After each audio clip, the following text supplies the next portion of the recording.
billions of people all over the world, every nation under heaven. I'm glad I came. Thank you, sir. And I can tell you, honestly, I sensed the Lord so powerfully here.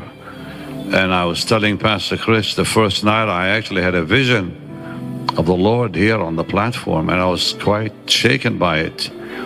And you know, in the crusades that I held and still hold, you know, I like to worship first and so on and preach. So when he told me that he prays for the people first, you know, I'm thinking, well, I don't know if I can do that, because I like to worship a lot, you know. So but then when we came out, as the Lord just took over in such a powerful way, and I sensed His wonderful presence, and I had a vision of the Lord here, and just, you know, I was like right in. You know, I think you can tell we're really close. And he got me this suit. I'll tell you what happened. He said, I want you to wear your white suit.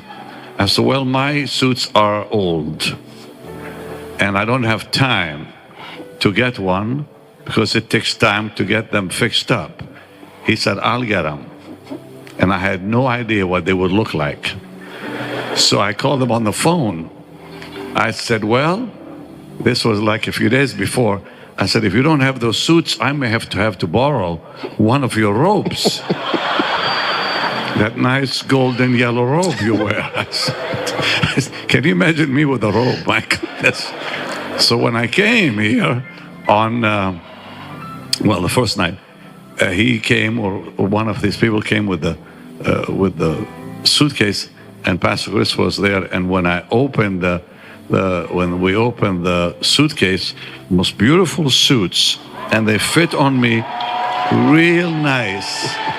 And I said, well, you know, I'm going to Uganda in January for a big crusade, so I'm going to take them with me. So finally I have suits I can wear, because all the ones are kind of ancient. Thank you, sir. Yeah.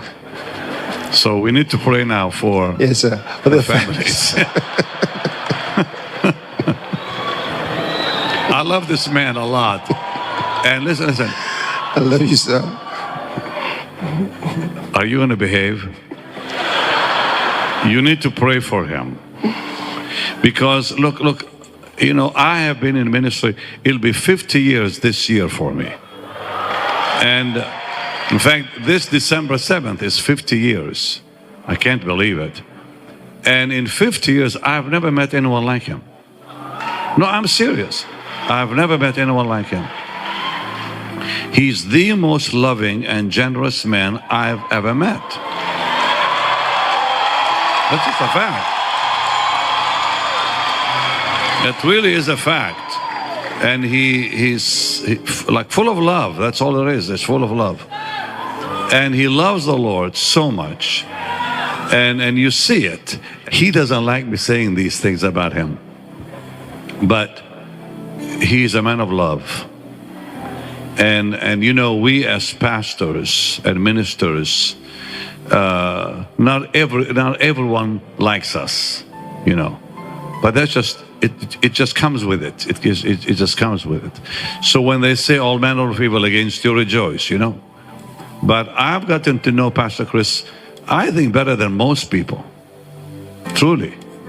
And we met in 2016, and since then, when I got on my knees to pray with him, I was in California, you were in Lagos, and on our knees, he was crying on the phone. And I was crying in California on my knees, and I could hear him crying on the phone. The Lord was so with us as we prayed, and every time we prayed together, it's just the same thing. This man loves Jesus with all of his heart. That's it. And that's what makes him so special to all of us. So how many promise to pray for him?